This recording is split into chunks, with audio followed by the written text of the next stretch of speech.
नमस्कार। आज का जो टॉपिक है मनोविज्ञान का, पेवलव का लर्निंग थ्योरी है। पेवलव ने कैसे क्लासिकल कंडीशनिंग थ्योरी जो बतलाया है, अनुबंधन का सिद्धांत, अनुबंधन, जी हाँ, अनुबंधन का सिद्धांत, सीखने के अनुबंधन का सिद्धांत, कैसे अनुबंधन का सिद्धांत जो है कार्य करता है उसको देखना है। तो आइए इस टॉपिक में हम ये बात करते हैं कि इसमें तीन चीज़ें हैं। पहला है उद्दीपन है, अनुक्रिया है और उसके बीच एक सहचर्य है। तो हम पहले देखेंगे कि पेवलव ने सीखने के संबंधित क्या कहा है। पेवलव के अनुसार उन्होंने कहा है कि कोई स्वाभाविक उद्दीपन सीखने वाले प्राणी के सामने उपस्थित किया जाता है तो वह उसके प्रति एक स्वाभाविक प्रतिक्रिया करता है, एक स्वाभाविक अनुक्रिया करता है। जैसे कि मान लीजिए आप कहीं जा रहे हैं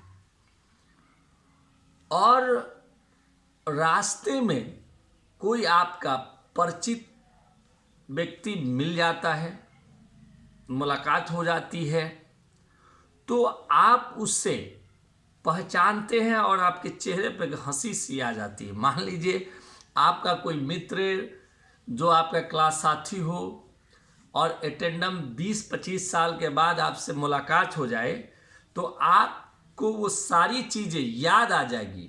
अब इसको समझना पड़ेगा कि किस प्रकार से उस व्यक्ति से और आपके बीच जो अनुबंधन था, सहचर्य था, उसको देख लिए।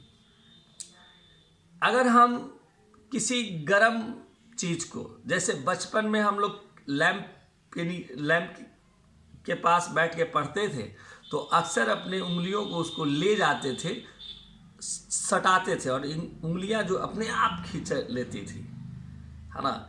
यानी ये पता है कि ये गर्म है और उंगलियां जल जाएंगी। तो उद्दीपन के बीच एक स्वाभाविक अनुक्रिया जो है वो बना हुआ है ना।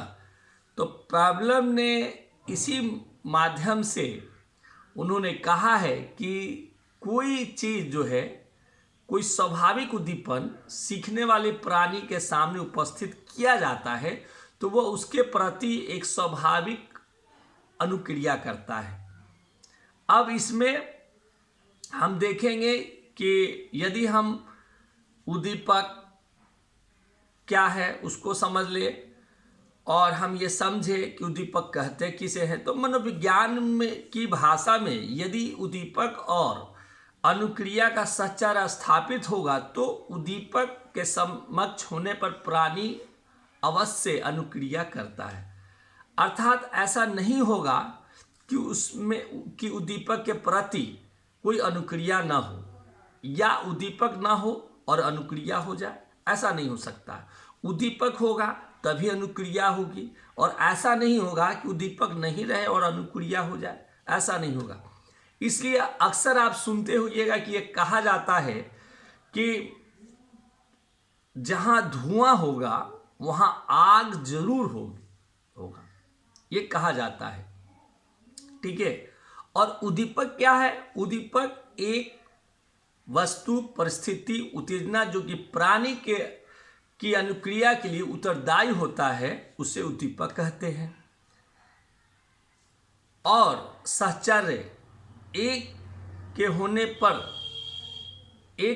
पर दूसरे की स्वतः याद आ जाए, एक के होने पर दूसरे की निष्ठा का पता चले तो उसे हम सहचर्य कहते हैं। जैसे ना, सहचर्य बहुत जरूरी है। इसमें पेवलव जी ने बार बार सहचर्य का बात कहा है उन्होंने। तो सहचर्य का मतलब क्या हुआ? आपने धुआं को देख लिया, आपने धुआं को देखा तो इसका मतलब धुआं तभी होगी होगा ना भाई। जब कहीं आग लगेगी, बिना आग का धुआं नहीं हो सकता है ना। तो आग लगेगी तभी तो धुआं होगा, बिना आग का धुआं नहीं है। तो सहचर्य तभी होगा ना जब उद्दीपन होगी तो अनुक्रिया होगा। अब आप देखिए कि लड़के और लड़कियां जो क्लास में पढ़ते हैं, है ना, आप उन कोचिंगों को देखिए जहाँ पर लड़कियां ज़्यादा पढ़ेंगी वहाँ पर लड़के पहुँच जाएंगे, है ना। तो यहाँ पर भी एक अनुबंधन है, एक अभिक्रिया है ना। दोस्त दोस्त के बगल में बैठता है ना। लड़कियों में लड़कियों की जो दोस्त हैं वो एक साथ बैठती है।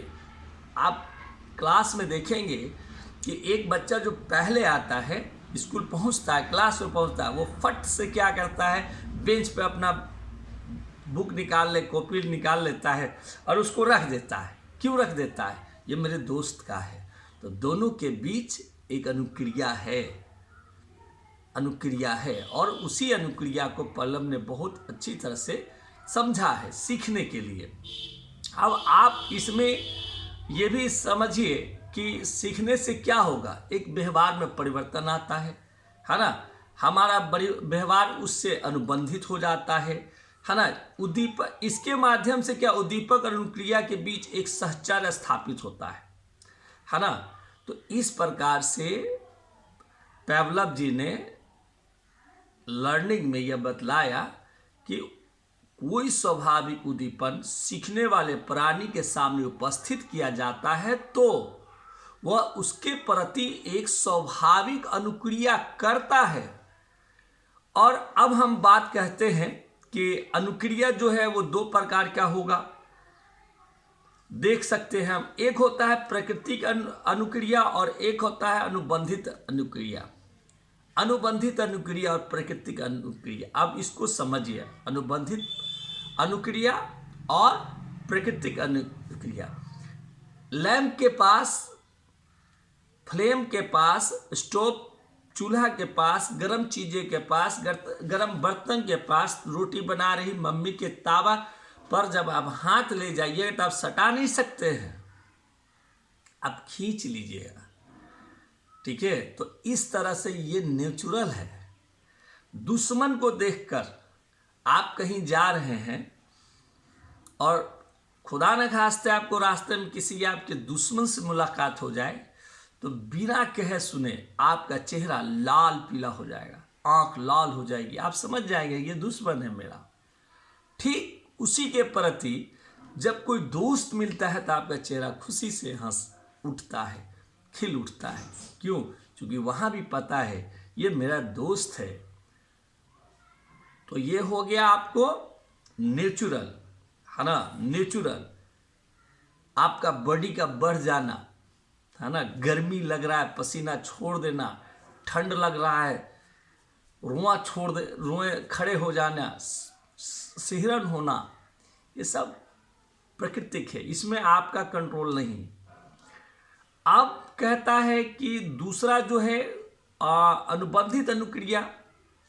अब पावलोव ने इस अनुबंधित अनुक्रिया के माध्यम को समझाने के लिए उसने कुत्ते पर प्रयोग किया, है ना। कुत्ते पे क्या प्रयोग किया?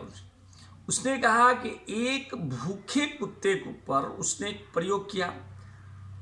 क्या करता था कि अब आप देखिएगा कि खाना देखकर, खाना जैसे हम देखते हैं कोई चटपटा चीज तो मुंह में पानी आ जाता है, ये क्या है? नेचुरल है। तो कुत्ता जो है, कुत्ते को जब खाना दी जाती थी तो खाना देने से पहले उसको एक बेल बजा दिया जाता था। और जैसे ही ये प्रक्रिया पावलोव ने कई बार किया तो अंत में पावलोव ने यह पाया कि अब जो कुत्ता जो है वो बिना किसी इंतजार के, खाना आने से पहले ही वो उससे क्या होता है, बेल बजते ही वो लात टपकाना शुरू कर देता है।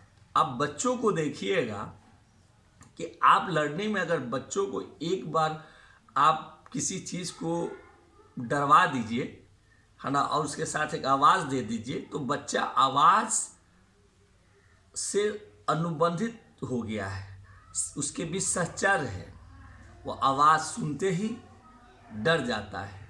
तो यह सीखना का जो सिद्धांत था पावलोव का, classical theory, conditioning theory of Pavlov का जो था, इससे हमने यह देखा कि उद्दीपन के बीच किस प्रकार से अनुबंधित होता है और किस तरह से सहचार्य होता है, और इस प्रकार से हम सीखते हैं। आज के वीडियो में बस इतना ही, और फिर वीडियो में मैं इसके बारे में और आगे बताऊंगा विशेष। आप प्लीज़ मेरे YouTube चैनल को सब्सक्राइब करें, ताकि मैं आपको समझूं कि आप हमारी बातों को समझते हैं, और हम इससे हमारी हौसला अफजाई होगी। जय हिंद।